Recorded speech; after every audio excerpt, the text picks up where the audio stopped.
चलिए, स्वागत है आपका ग्लोबल ज्ञान और एक्सप्रेस से। आज मैं शुरुआत करने जा रहा हूँ। मैथ्स का एक चैप्टर है बहुत इंटरेस्टिंग, जो एग्जाम के लिए बहुत ही महत्वपूर्ण है, जिसका नाम है साधारण व्यास। बहुत सारे बच्चे इसको पढ़ते हैं, लगाते हैं और ढेर सारे सूत्र ढूंढते रहते हैं, कौन सा लगाएं, किस पे काम करें। तो आज मैं ऐसा चीज बताने जा रहा हूं कि आप लोग एक फंडे पे पूरा चैप्टर खत्म, आपको दूसरा कोई लगाना नहीं पड़ेगा। देखिए कैसे। अब मैं कुछ एक तरीके बता रहा हूं, इसी पे अप्लाई करना है सब कुछ। और वो कैसे, देखिएगा। आप क्या करिए, आप 100 के बराबर मानना है, आपको मूलधन मानना है, ध्यान रहे 100 बराबर मूलधन मानना है। उसके बाद इसको इधर साइड में दर और समय का गुणा कराएंगे और बराबर इधर साइड में आपका आएगा ब्याज। क्या रखेंगे? ब्याज। 100 बराबर मूलधन मानना है, दर समय गुणा और इधर बराबर ब्याज। ठीक है। अच्छा, एक चीज और समझना है थोड़ा सा, ये इस पे हम पूरा पूरा लगा सकेंगे। ठीक है, पूरी चीजें इस पर हम सॉल्व कर लेंगे। लेकिन मान लीजिए कभी कभी यहां पर ब्याज की बात आ जाती है, सॉरी ब्याज नहीं, मिश्रधन की बात आती है। तो मिश्रधन, अगर मान लो ब्याज की जगह पर आपका मिश्रधन ही निकालना हो, डायरेक्ट सीधे से मिश्रधन निकालना हो, इसको हटा करके आप क्या करिएगा, इधर 100 प्लस कर देना बस। ये तब करेंगे जब कभी मिश्रधन आए तब, वरना सीधा सा इतना ही आपको लगाना है। कितना? 100 बराबर मूलधन, दर समय गुणा और बराबर ब्याज रखना है। ठीक है, चलिए आगे मैं समझाता हूं। तो अभी इसकी जरूरत नहीं है, ये समझ लीजिए जब हमें जरूरत होगी मिश्रधन की, तब जा करके हम ब्याज की जगह मिश्रधन रखेंगे और यहां 100 प्लस कर देंगे। ठीक है, इस फंडे से पूरे पूरे सवाल आपको आ जाएंगे। चलिए पहले मैं आपको कुछ बेसिक चीज समझाता हूं, है क्या ये। ठीक है, देखिए इधर समझिएगा। अभी इसको अप्लाई नहीं कर रहे हैं, अभी केवल हम आपको बता रहे हैं कि कौन क्या होता है। जैसे एक होता है पी, पी मतलब होता है प्रिंसिपल, प्रिंसिपल जिसका मतलब मूलधन। आर क्या होता है? दर। और टी क्या होती है? समय। दोस्तों ध्यान दीजिएगा, ये समय। और ये होता है ए, ए मतलब अमाउंट, अमाउंट मतलब होता है मिश्रधन। क्या होता है? मिश्रधन। क्या होता है? मिश्रधन। ध्यान समझिएगा। अब मिश्रधन कैसे बनता है वो समझते हैं। जैसे मान लीजिए आप क्या किए, आप 100 रुपए या 1000 रुपए ले लीजिए, आपने किसी बैंक में जमा किया। अब बैंक क्या करता है, आपको ब्याज देता है और वो अपने हिसाब से निर्धारित करता है कितना परसेंट देना है, 5%, 10%, इससे ज्यादा तो देता नहीं, जो भी परसेंट है। तो जैसे मान लो आपने बैंक में जमा कर दिया 1000 रुपए, तो ये आपका क्या निकलेगा? ये है क्या? ये आपका मूलधन है। जो आप पैसा जमा कर दिए वो आपका मूल राशि है, मूलधन है। लेकिन आप 1 साल बाद गए और 1 साल बाद देखा आपने, तो आपके बैंक में पैसा हो गया 1100। अब आप ये बताइए, 1100 कैसे बना? सीधी सी बात है, इसमें कितना ज्यादा हुआ? 100 रुपया और बढ़ गया। कितना? 100 रुपया। यानी 100 रुपया आया कहां से? तो 100 रुपया ये आपका क्या है, ये आपको बैंक क्या कर रहा है? ब्याज दे रहा है। तो ये आपका मूलधन, ये ब्याज। और ये हो गया, कोई राशि हो गई तो क्या है बच्चों? ये मिश्रधन है। क्या है? मिश्रधन। मूलधन में ब्याज जुड़ा, क्या निकला? मिश्रधन निकला। अब देखते हैं यहां पर एक चीज आपने देखा कि मिश्रधन बना कैसे, मूलधन और ब्याज। तो एक सिंपल सा तरीका समझिएगा कि मिश्रधन बराबर होता क्या है? मूलधन और प्लस ब्याज, है ना। मूलधन में ब्याज जोड़ दो, मिश्रधन आएगा। मिश्रधन से मूलधन घटा दो, ब्याज निकलेगा। मिश्रधन से ब्याज घटा दो, मूलधन आएगा। क्लियर? उम्मीद है ये चीजें आपको समझ आई होगी।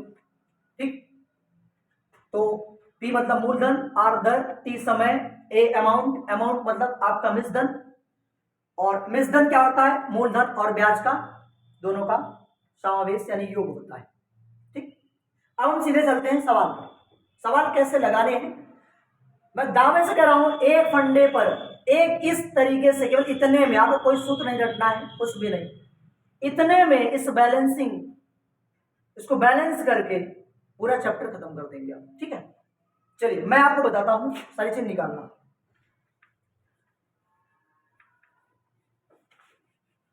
दोस्तों ध्यान देना, जैसे मान लीजिए हमारा पहला क्वेश्चन है, पहला क्वेश्चन है क्या वो समझते हैं। मान लो आपसे कहे कि आपकी राशि कितनी है, 500 रुपया, आपने बैंक में 500 रुपया जमा किया, ठीक। उसके बाद बैंक वाले ने क्या किया, आपको 10% की दर पर ब्याज दे रहा है, 10% ब्याज, और समय निर्धारित कर दिया कि आप 3 साल में कितना बनाएंगे। अब कितना बनाएंगे मतलब देखिए एक बात ध्यान से समझिएगा, अगर कभी कहता है कि ये राशि कुछ हो गई या मूलधन हो गया तो आप समझिएगा हो जाने का मतलब उसमें कुछ और जुड़ गया है, मतलब मिश्रधन, ब्याज जुड़ेगा तो वो मिश्रधन हो जाएगा। कोई राशि हो जाए तो जान लेना कि वो मिश्रधन बन रहा है, इतना समझिएगा। तो इसमें कह रहा है, इसमें आपको क्या निकालना है, इसमें कह रहा है साधारण ब्याज क्या होगा, साधारण ब्याज मतलब ऐसा ही ये निकालना है, या आपसे बोले मिश्रधन क्या होगा। दोनों बातों को मैं आपको इकट्ठा समझा रहा हूं, कैसे ब्याज निकलेगा कैसे मिश्रधन निकलेगा, ठीक है। उम्मीद है समझ में आ रहा होगा। चलिए इस सवाल को लगाते हैं। कितना मूलधन है, 500। हमने क्या बताया, 100 बराबर क्या रखना है, मूलधन, 100 बराबर मूलधन, ठीक। तो 100 बराबर कितना रख दिया, मूलधन, मूलधन कितना है 500, 100 बराबर 500, ठीक। मैंने कहा इधर दर और समय रखना है, तो दर कितनी है आपकी, परसेंटेज लगाए, दर है 10%, 10। उसके बाद समय कितना है, समय 3 साल, 3 रख दिया, बराबर हम पहले निकाले रहे ब्याज। अब चाहे इसको यक्स मान लो या ब्याज का ब्याज लिख दो। चलिए मैं पहले, अभी शुरुआत है आपकी, आपको थोड़ा समझने में दिक्कत ना हो इस वजह से इसको यहीं पर ब्याज रख देते हैं। इनमें देखिएगा, इनमें एक चीज करिएगा, बैलेंस दोनों कर दिया मैंने। अब एक काम करना है आपको, आप काटना है जैसे इसको, तो इधर से इधर काट सकते हो, बराबर के दो तरफ काट सकते हो, ऊपर नीचे काट लेना। सिर्फ एक काम नहीं करना है, बस आपको तिरछा नहीं काटना, यहां से इधर मत काटना, इधर से नहीं, बस बाकी सारा काम हो जाएगा। चलिए मैं दिखाता हूं, ये यहां से 2 जीरो कट जाएगा।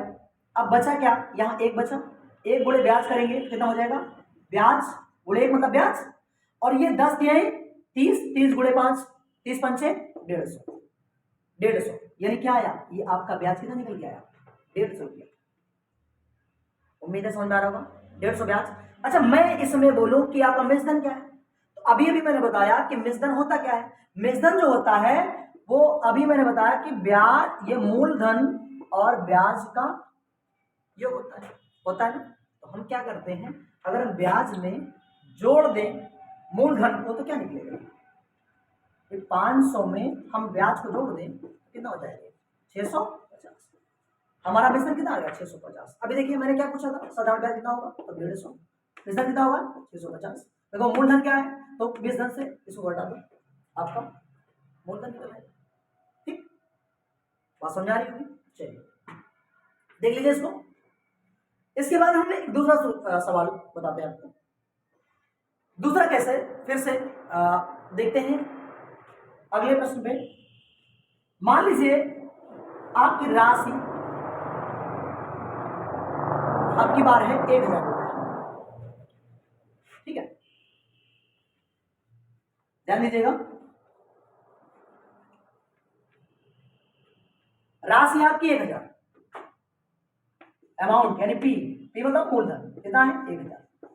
मैं कहूं दर कितनी है 5%, समय कितना है 2 साल, कितना है 2 साल। सवाल है आपका एसआई क्या होगा, एसआई मतलब साधारण ब्याज, सिंपल इंटरेस्ट, समझिएगा, एसआई निकालना है। उसके बाद अमाउंट निकालना है, अमाउंट मतलब मिश्रण निकालना है, दोनों में निकालना है। चलिए हम फिर इस्तेमाल करेंगे इसी फॉर्मूले का। इतने में यकीन मानिए अगर ये आप रखना सीख गए ना तो आपको पूरे चैप्टर में कोई अन्य सूत्र की या कुछ और जरूरत नहीं पड़ेगी। चलिए आपको यकीन नहीं हो रहा है, चलिए मैं बताता हूं आपको। 100 बराबर क्या मानेंगे, मूलधन, मूलधन कितना हमारा 1000। चलिए 1000 लिख दिया, ठीक। हमने कहा इधर क्या रखेंगे, समय इधर रखेंगे। समय कितना है, समय कितना है, देखिएगा समय है 2 साल, दर कितनी है 5%, रख दिया, बराबर यहां ब्याज।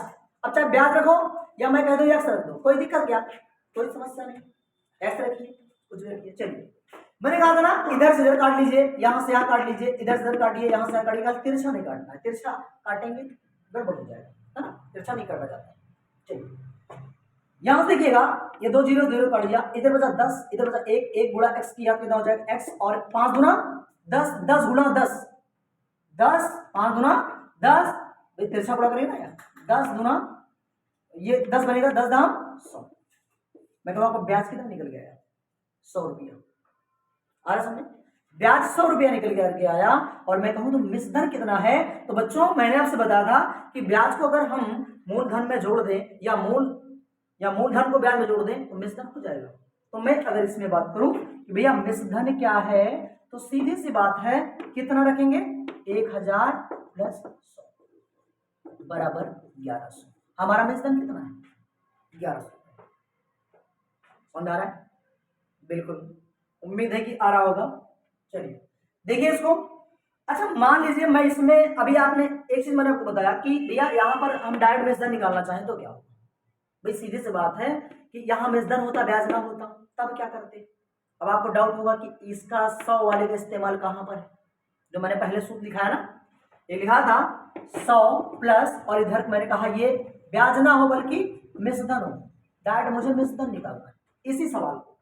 चलिए मैं करके दिखाता हूं आपको इस सवाल में कैसे डायरेक्ट मिश्रधन निकालते हैं, ये सब करने की जरूरत नहीं। चलिए देखते हैं, बड़ा इंटरेस्टिंग है, समझने का प्रयास करिएगा। जैसे मान लो इसी को मैं निकालता हूं, इसमें डायरेक्ट मिश्रधन निकालना, ब्याज नहीं निकालना, तो हम क्या बोले 100 बराबर क्या मानना है, मूलधन। मूलधन कितना है 1000 रख दिया। फिर क्या करेंगे, दर समय, समय दर, दर कितनी है 5, समय कितना है 2, तो 5 गुना यानी 5 गुना 2 बराबर, इधर हमें लिखना मिश्रधन। तो बच्चों जब मैंने कहा ये मिश्रधन यहां लिख दो तो यहां 100 क्या करना, आप ऐड कर देना बस। अब देखिए ध्यान समझिएगा, देखो मैं दोबारा स्टेप नहीं लेना चाहता हूं इसलिए इसको समझिएगा। मैं ये कह दूं कि 5 गुना 10, 10 में 100 जोड़ दिया 110, तो अगर मैं यहां 110 कर लूं कोई दिक्कत नहीं, ऐसा तो समस्या नहीं होनी चाहिए। 5 गुना 10, 10 में 100 जोड़ दिया 110, हम डायरेक्ट ना लिख दें यहाँ 110 100 जोड़ के, क्लियर। अब देखिए डायरेक्ट मिश्रधन कैसे निकालना है, यहां से कट गया फिर से गुणा कर दो, ये बना कितना मिश्रधन बराबर कितना आएगा 110 गुणे 10 कितना बनेगा 1100, कितना बनेगा 1100। क्लियर, अभी क्या निकाला था मैंने 1100, उम्मीद है पूरी तरह समझ में आ रहा होगा। ठीक, चलिए तो इस तरीके से हम कोई भी वैल्यू निकाल सकते हैं। ठीक दोस्तों, तो अभी इस वीडियो में अभी मैंने आपको क्या बताया, सीधा सा ब्याज निकालना और मिश्रधन निकालना, ठीक है। अब देखिए इसी में और आगे बढ़ते हैं। ठीक, अब आपको हम सिखाते हैं इसके अलावा चीजों को निकालना, ठीक है। ध्यान देखिएगा, जैसे मैं कह दूं इसी में आपको दर निकालना है, या इसी में समय निकालना है, या इसी में मूलधन निकालना है। ठीक, अभी बचता क्या है, देखिए मैंने आपको बताया ब्याज निकालना, मिश्रधन निकालना, अभी बचा है दर निकालना और समय निकालना।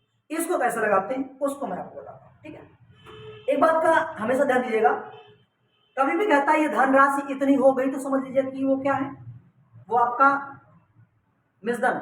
ठीक, देखिए अब कैसे हम सीखते हैं यहां से सवाल में कि किस प्रकार से हम दर निकालेंगे। चलिए देखते हैं, मान लो कि आपका मूलधन 600 रुपया है, ठीक, मूलधन कितना है 600 रुपया है। उसके बाद मैं कहता हूं दर क्या है नहीं पता, समय क्या है 10 साल है, कितना है 10 साल, और दे रहा है ब्याज कितना है 120 रुपया है, ब्याज कितना है 120। देखो कितना आसान है, आपको दर निकालना है, कोई और सूत्र नहीं ढूंढना है। फिर से देखिए मैंने क्या बताया, 100 बराबर क्या रखना है मूलधन, मूलधन कितना है 600, क्लियर। समय 10, दर पता नहीं तो 10 गुणे आर लिख दो बराबर, मैं कह दूं ब्याज क्या है भैया 120 है ना। देखिए कितना आसान, ध्यान दीजिएगा, यहां से 2 0 0 काट दिया, कट गया, और देखो इधर देखो 10 से 0 कट गया, बचा क्या 6 और 12, 6 कम 6, 6 दूना 12, आर बराबर कितना आया 2%। अब बताइए, अब समझ में आया कि भी नहीं आया, अब तो कोई नहीं कह सकता समझ में आया, बहुत अच्छे से आया होगा। ठीक, चलिए ये रहा हमारा दर निकालना। दोस्तों अब आपको हम सिखाते हैं दर के अलावा मान लीजिए इसमें समय निकालना आ जाए, है ना। अब समय निकालना आएगा तो समय के लिए क्या करेंगे, चलिए एक और देखते हैं समय कैसे निकाला जाता है जिससे आपको कोई दिक्कत ना हो इसको लगाने में। ठीक है, चलिए देखते हैं समय निकालने का तरीका क्या होता है। मैं एक मानक मानता हूं अगले क्वेश्चन में। क्वेश्चन हमारा ये है कि मान लो कोई राशि है 500 रुपए, 500 रुपए की राशि है, P बराबर कितना है 500, दर मैंने मान लिया 5% है, 5% क्या है दर है, और मैंने समय मान लिया कि समय जो है पता नहीं है क्योंकि हमें निकालना क्या है समय, और बेटा ब्याज दिया गया है, ब्याज पूरा 150, ठीक है ना, ब्याज कितना है 150 रुपए। अब इसको लगाते हैं, देखिए इसको भी वैसे करेंगे कैसे, 100 बराबर क्या मानेंगे मूलधन, 100 बराबर मूलधन, कितना है मूलधन 500 है ना, 100 बराबर मूलधन 500 हो गया। अब क्या है दर समय गुणा, दर कितनी है 5, सॉरी हाँ दर 5 है, समय कितना है टी मान लो, टी मान लो, एक्स मान लो, जो मर्जी हो मान लो, आपकी मर्जी है। ब्याज को ब्याज दिया रख दो, ब्याज कितना है 150 है। ठीक, फिर से वही काम, देखिए ये 2 0 0 कट जाएगा, कट गया, 5 से 5 3 15, 30 हो गया, 5 और 5 छक्का 30, कितना बचा 6 बचा, 6 7। अब बोलिए, देख लीजिए इससे आसान तरीका शायद आपको नहीं मिलेगा, और मैं चाहता हूं कि आप इसको लाइक करिए, शेयर करिए और इसको दूर दूर तक फैलाइए, अपने दोस्तों को, अपने रिलेटिव को, जो भी पढ़ने वाले हैं, जिससे कि ये इसका पूरा लाभ ले सके। ये हमारा पहला वीडियो है, अभी आप इसमें केवल मूलधन, दर, मिश्रधन या अन्य चीजें जो भी रही सीखे। अगला वीडियो इसी पर होगा और किस किस प्रकार के प्रश्न बनते हैं उनको मैं लेके आने वाला हूं। बस चैनल को सब्सक्राइब करिए जिससे कि जितने वीडियो डालो सबके सब आपको मिलते रहें और आप अपनी सफलता को प्राप्त कर सकें। बहुत बहुत धन्यवाद।